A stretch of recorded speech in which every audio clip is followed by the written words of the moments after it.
السلام علیکم ورحمۃ اللہ وبرکاتہ۔ بسم اللہ الرحمن الرحیم۔ اللہم صلی علی محمد عبدک ورسولک وصلی علی المؤمنین والمؤمنات والمسلمین والمسلمات۔ ابن دینار رحمۃ اللہ تعالیٰ علیہ اور یہودی۔ ایک مرتبہ ایک یہودی نے حضرت سیدنا مالک بن دینار رحمۃ اللہ تعالیٰ علیہ کے پڑوس میں مکان کرائے پر لیا۔ اس یہودی کا دروازہ آپ کے دروازے سے متصل تھا۔ یہودی نے بغض و عناد کی بنیاد پر ایک ایسا پرنالہ تعمیر کروایا جس کے ذریعے ساری غلاظت آپ کے مکان میں ڈالتا رہا، یہاں تک کہ آپ کی وہ جگہ جہاں آپ نماز پڑھتے تھے وہ بھی نجس ہو جاتی۔ بہت عرصے تک وہ یہ عمل کرتا رہا مگر آپ نے کبھی شکایت نہ کی۔ ایک دن اس یہودی نے خود ہی آ کر عرض کی کہ میرے پرنالے کی وجہ سے آپ کی کوئی شکایت تو نہیں؟ آپ رحمۃ اللہ تعالیٰ علیہ نے نہایت نرمی کے ساتھ فرمایا، پرنالے سے جو غلاظت گرتی ہے اس کو جھاڑو دے کر روزانہ دھو ڈالتا ہوں۔ یہودی نے کہا کہ آپ کو اتنی تکلیف ہونے کے باوجود غصہ نہیں آتا؟ فرمایا، اللہ تعالیٰ کا حکم ہے، والقاظمین الغیظ والعافین عن الناس واللہ یحب المحسنین۔ ترجمہ، اور غصہ پینے والوں اور لوگوں سے درگزر کرنے والے اور نیک لوگ اللہ عز و جل کے محبوب ہیں۔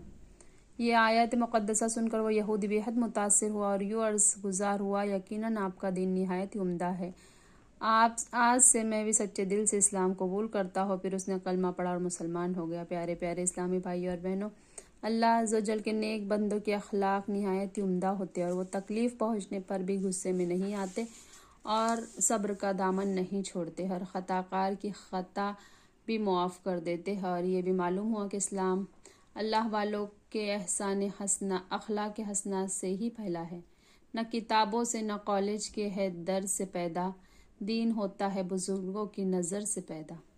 اہل اللہ اپنے دشمنوں کی بھی بھلائی کے خواہ رہتے ہیں اور ان کے لیے بھی دعائیں ہی کرتے ہیں۔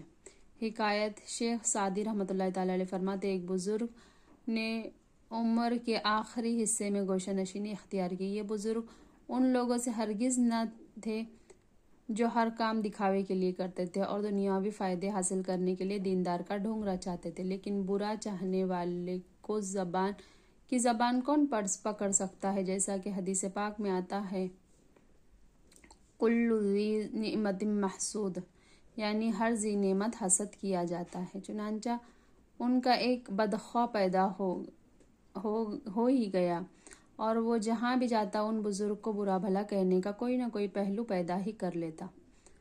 کبھی کہتا، ان رنگے ہوئے گیدڑوں کا کیا اعتبار، یہ تو صرف دکھاوے کے لیے پرہیزگاری کی دکان سجاتے۔ اس طرح وہ ان کی ذات میں طرح طرح کے عیب نکالتا اور من گھڑت خامیاں تلاش کرتا۔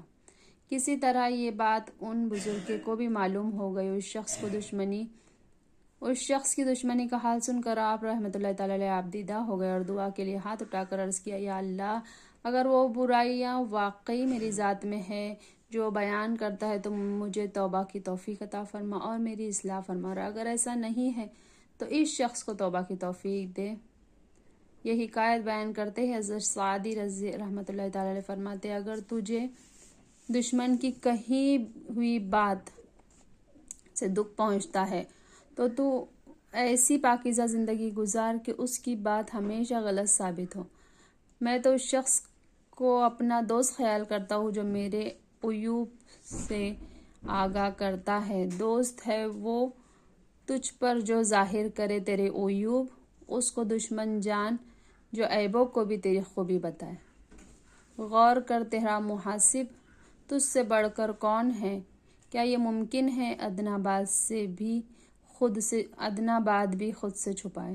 اس حکایت میں حضرت سعدی رحمۃ اللہ تعالیٰ علیہ نے قوت برداشت پیدا کرنے کی ترغیب دی ہے۔ اس میں شک نہیں کہ خوشامد کرنا ایک بدترین کام ہے، لیکن خوشامد ہونا بھی کچھ برائی سے کم بات نہیں، بلکہ یہ عیب پہلے عیب سے زیادہ سنگین ہے، کیونکہ خوشامد پسند لوگ ہی خوشامدیوں کا گروہ پیدا کرتے ہیں۔ ان کی یہ حالت ہوتی ہے کہ اپنے حقیقی حیثیت سے غافل ہو کر ان لوگوں سے خوش ہوتے ہیں جو ان کے ہاں میں ہاں ملائے، ان کی جھوٹی سچی تعریفیں کر ہر وقت ان کی واہ واہ کرتے رہے، اور ایسے لوگ ان خیر خواہوں کو اپنا بدخواہ جانتے ہیں جو کسی کی خامی کی نشاندہی کرے جس سے نتیجہ یہ ہوتا ہے کہ آہستہ آہستہ ان خوش آمد پسندوں کے گرد خوش آمدیوں اور بے ضمیر لوگوں کا گروہ اکٹھا ہو جاتا ہے اور شرفا کی نعرہ کشی اختیار کر لیتے ہیں، یوں ان نادانوں کی دنیا و آخرت کی تباہی کے اسباب ہو جاتے ہیں۔ اللہ عز و جل کے نیک بندے برائی کرنے والوں کے حق میں بھی دعا کرتے ہیں، اور یہ حضرات جب ہاتھ اٹھاتے ہیں تو تقدیریں بدل جایا کرتی ہے۔ اس ضمن میں ایک ایمان افروز حکایت پڑھیے اور جھومیے۔ اس جہاں میں بھی عیش، اس جہاں میں بھی عیش۔ حضرت سیدنا معروف قرقی رحمۃ اللہ تعالیٰ علیہ ایک روز ایک قافلے کے ساتھ کہیں جا رہے تھے۔ آپ رحمۃ اللہ تعالیٰ علیہ نے دجلہ کے کنارے نوجوانوں کا ایک ٹولہ دیکھا جو فحش و فجور میں مشغول تھا، فسق و فجور میں مشغول تھا۔ آپ رحمۃ اللہ تعالیٰ علیہ کے معتقدین نے عرض کی، حضور ان کے لیے بددعا کیجیے تاکہ خدا تعالیٰ ان بدمعاشوں کو غرق کر دے اور ان کی نحوست پھیلنے نہ پائے۔ حضرت معروف رحمۃ اللہ تعالیٰ نے فرمایا کہ ہاتھ اٹھاؤ، میں دعا کرتا ہوں، تم سب آمین کہنا۔ چنانچہ سب نے ہاتھ اٹھا دیا اور آپ رحمۃ اللہ تعالیٰ نے دعا کی، یا اللہ عز و جل، جس طرح تو نے ان کو اس جہاں میں عیش و عشرت میں رکھا ہے، اسی طرح ان کو اس جہاں میں بھی عیش و عشرت نصیب فرما۔ آپ رحمۃ اللہ تعالیٰ علیہ کی اس دعا پر معتقدین کو تعجب کیا اور وجہ دریافت کی تو آپ نے فرمایا، ذرا ٹھہرو، میرا مقصد بھی ظاہر ہوا جاتا ہے۔ چنانچہ تھوڑی ہی دیر بعد جو ہی ان کی نظر شیخ معروف قرقی پر پڑی تو انہوں نے اپنے آلات موسیقی سب توڑ پھوڑ ڈالے اور شراب بھی پھینک دی اور زار و قطار رونے لگے، اور سب آ کر آپ رحمۃ اللہ تعالیٰ علیہ کی خدمت میں گر گئے اور سچے دل سے تائب ہو گئے۔ اور حضرت معروف قرقی رحمۃ اللہ تعالیٰ علیہ نے اپنے ساتھیوں سے فرمایا، دیکھ لیا تم نے کہ مراد حاصل ہو گئی، بغیر اس کے کہ یہ غرق ہو یا انہیں کوئی تکلیف پہنچے۔ میٹھے میٹھے اسلامی بھائیوں، بزرگوں کی دعاؤں سے کایا پلٹ جاتی ہے، اور جو کام تیغ و تیر سے نہیں ہو سکتا وہ کام کسی اللہ والے کی نظر اور دعا سے فوراً ہو جاتا ہے۔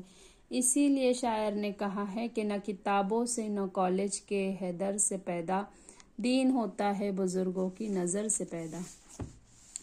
پیارے اسلامی بھائیوں اور بہنوں، یہ ہے کہ گنہگاروں کی بھی ہمدردی، کہ حقیقی طور پر ان کے لیے دل میں کوڑے اور ان کا خیر خواہ رہے۔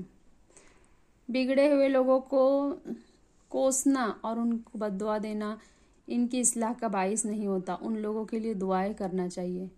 غیبت کرنے والے کو تحفہ، برائی کرنے والے کو بعض اوقات بزرگان دین وہ اخلاقی چوٹی دیتے تھے کہ وہ تڑپ کر رہ جاتا تھا اور بے قرار ہو کر قدموں سے لپٹ جاتا تھا۔ چنانچہ حضرت سیدنا حسن بصری رحمۃ اللہ تعالیٰ عنہ سے کسی نے آ کر کہا، فلاں شخص نے آپ کی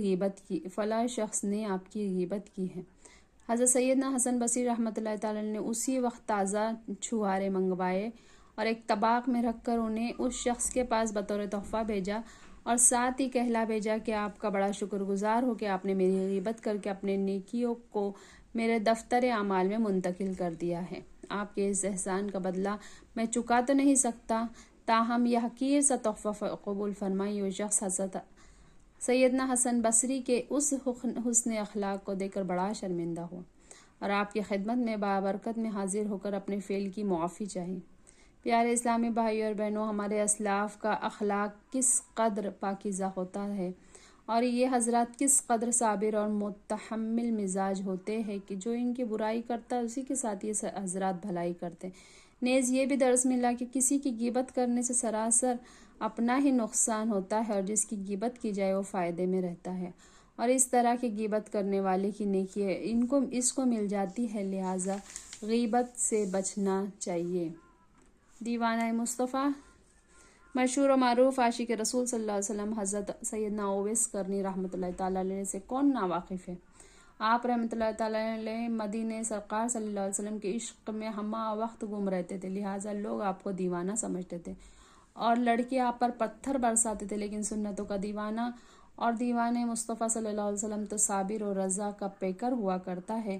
اسے راہ عشق میں چوٹیں بھی پھول معلوم ہوتی ہے، اور سچا دیوانہ ہوتا وہی ہے جو شکوہ شکایت سے دور رہے اور رضائے مولا از ہمہ اولا کا مصداق ہو۔ چنانچہ امام محمد غزالی رحمۃ اللہ تعالیٰ علیہ فرماتے ہیں، مجھے چھوٹے چھوٹے پتھر مارو۔ حضرت سیدنا اویس قرنی رحمۃ اللہ تعالیٰ علیہ کو جب لڑکے پتھر مارتے تو آپ رحمۃ اللہ تعالیٰ علیہ فرماتے، اگر تم کو پتھر مارنے ہی ہے تو چھوٹے چھوٹے پتھر مارو تاکہ میری پنڈلی ٹوٹنے سے محفوظ رہے، کیونکہ اگر پنڈلی ٹوٹ گئی تو میں کھڑے ہو کر نماز نہیں پڑھ سکوں گا۔ میں عشق میں یوں گم ہو جاؤ، ہرگز نہ پتہ اپنا پاؤ، دیوانہ زمانہ کہہ کر پتھر مجھ پر برساتا رہے۔ سبحان اللہ، سبحان اللہ، ایسا ہی ہوتا ہے دیوانوں کا اخلاق، اور ایسے ہی لوگ سرکار صلی اللہ علیہ وسلم کے دیوانے کہلانے کے حقدار بھی ہیں۔ ایک اور بزرگ کے صبر و تحمل اور حسن اخلاق کی جھلک ملاحظہ فرمائیے اور جھومیے۔ اور بھی گالیاں دینی ہے تو دے دو۔ ایک شخص حضرت سیدنا احنف بن قیس رحمۃ اللہ تعالی علیہ کو گالیاں دیتا ہوا آپ کے پیچھے آ رہا تھا۔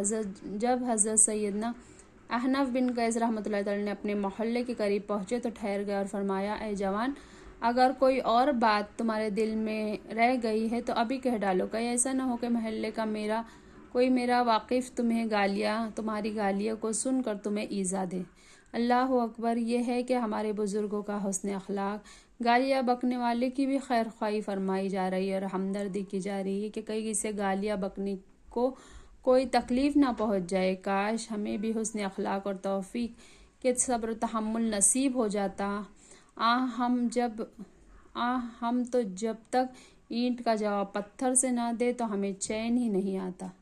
اخلاق حسنہ کی تلوار سے برائیوں کی جڑیں کاٹ ڈالو۔ سبحان اللہ۔ ہمارے اکابرین کی تو یہ شان ہے کہ مسلمانوں کے ساتھ ہی نہیں بلکہ اغیار کے ساتھ بھی حسن خلق کا مظاہرہ فرماتے تھے۔ اپنے اخلاق حسنہ کا نتیجہ یہ بھی ہے کہ ان کے اخلاق کے حسنہ کی تلوار کی زد میں آ گیا، اس کا فسق و فجور اور کفر و شرک ختم ہو گیا اور پھر کامل و اکمل مومن بن گیا۔ آج ہماری یہ حالت ہے کہ اگر تھوڑا سا تھوک بھی کوئی ہمارے گھر میں ڈال دے تو طرح طرح کی لغویات اور خرافات ہمارے منہ سے نکلنا شروع ہو جاتی ہے۔ بسا اوقات تو لڑائی بھی ٹھن جاتی ہے، جبکہ ہمارے پیارے آقا صلی اللہ علیہ وسلم کی راہوں میں تو کانٹے بھی بچھائے گئے، گردن اقدس پر اونٹ کی اوجڑیاں ڈالی گئی، آپ صلی اللہ علیہ وسلم پر غلاظت و گندگی پھینکی گئی، بلکہ قاتلانہ حملے کی بھی کوششیں ہوئی، لیکن کبھی بھی صبر و شکیبائی کا دامن نہ چھوڑا۔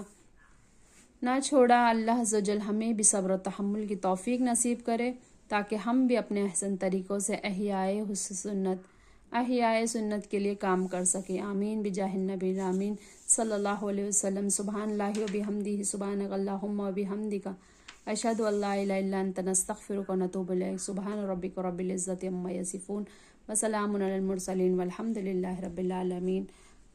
جزاک اللہ خیرا کثیرا۔ آمین۔